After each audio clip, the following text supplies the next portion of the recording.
Viņš ļoti vienkārši vingrinājums partneri apskaujas,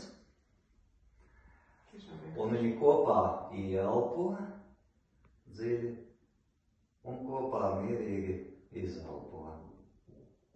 Kopā ieelpo un kopā izelpo.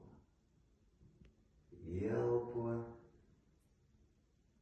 un izelpo.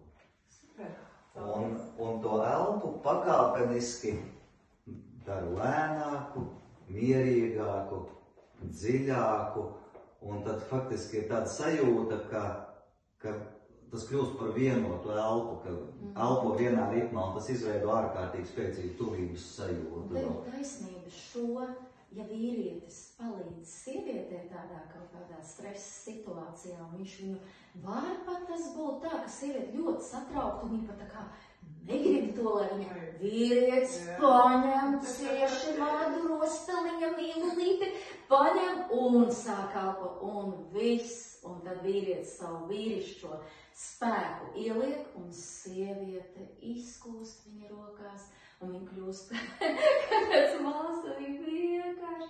Sākam viena elpa, un tieši šo pašu, jā, arī ar bērniņiem. Jā, tā kā bērniņš ir satraukts, momentā paņem to bērniņu, nevis sāc ar dažādām mācībām, un ko tur bērnam ar vārdiem, vai viņam ar kaut kādu, bet paņem to bērniņu pieglāt, cieši patur, un vienkārši sāk elpot. No sākuma tā elpa neizdosies, jo viņš jau kāda elpa, viņš ir saraustīts, bet vienkārši piespied, turi to bērniņu. Viņš sāk nomierināties, un tad sāka telpot, un tas arī nomierina tik vienkārši. Jā, un bērns automātiski sinhronizējās ar pieaugušā elpu, viņš jūtas drošībā tajā brīdī. Tas pirmkārt jau pieskāriens, otrkārt elpa, un tā vecāka. Un nevajag jau arī baidīties sievietēm, tieši tāpat vīrs, taču arī var atnākt mājās, būt ļoti satraukts par kaut ko, vai kas.